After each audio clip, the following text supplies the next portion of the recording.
బాలకోటయ్య, పోతుల బాలకోటయ్య. ఇతను అమరావతి రాజధాని రైతుల జాయింట్ యాక్షన్ కమిటీ తరపున పోరాడుతున్న వ్యక్తి. ఇతను అర్హత అదేనండి, క్వాలిఫికేషన్ ఏమిటో తెలియదు. కానీ మాటకు ముందు మాటకు తరువాత దళితుణ్ణి, ఎస్సీ వాళ్ళం అని తెగ సుల్లు చేస్తూ ఉంటాడు. దగా పడిన రైతుల తరపున ప్రభుత్వానికి వ్యతిరేకంగా పోరాడటం హర్షించదగిన విషయమే. అమరావతి రైతుల ఉద్యమంకి ముందు వీళ్ళెవరో ఎవరికి తెలియదు. అమరావతి రైతులకు మద్దతుగా కొన్ని టీవీ ఛానళ్లలో గత కొన్ని సంవత్సరాలుగా చర్చాగోష్ఠి జరుగుతూ ఉంది.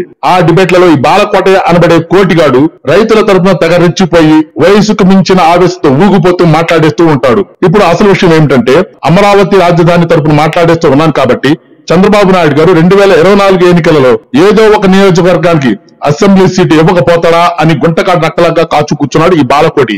కానీ చంద్రబాబు నాయుడు గారు ఈ కోటిగాడికి ఆ అవకాశం ఇవ్వలేదు.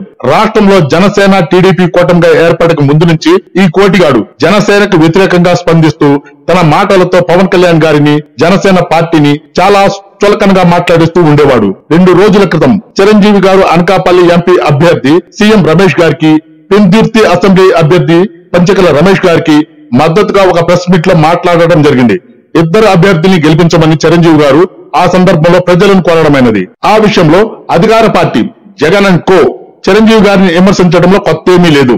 కానీ ఇదే బాలకోటి తెలుగుదేశం ముసుగులో ఉండి ఒక టీవీ ఛానల్ డిబేట్లలో చిరంజీవి గారి మీద చాలా అక్కుసుతో చిరంజీవి గారు ఒక ఫెయిల్యూర్ వ్యక్తి, అతను పాలకులలో ఓడిపోయిన మనిషి, అతను చెప్తే ఎవరు వినేవాళ్ళు లేరు అని అవాకులు చవాకులు పేలాడు. ఇంకొక పక్క చిరంజీవి గారు గొప్ప నటులు అంతే అంటూ సన్నాయి నొక్కులు నక్కడం చూస్తుంటే, ఇలాంటి మూతులు నాకే సునకాలను కూర్చోబెట్టి ఏమి ఆశించి ఈ టీవీ ఛానల్ వాళ్ళు చిరంజీవి గారి లాంటి మహోన్నత వ్యక్తుల్ని కించపరిచే విధంగా డిబేట్లు పెడుతున్నారో అర్థం కావడం లేదు. చిరంజీవి గారిని ఏ కోణంలోనైనా వేలెత్తి చూపించే గజ్జి కుక్కలందరికీ ఒకటే చెప్తున్నా, ఆకాశంలోకి ఉమ్మేస్తే అది మీ ముఖానే పడుతుంది.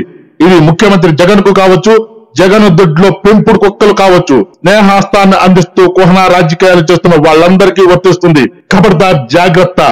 దయచేసి ఛానల్ ని కొద్దిగా సబ్స్క్రైబ్ చేయండి అబ్బా ప్లీజ్.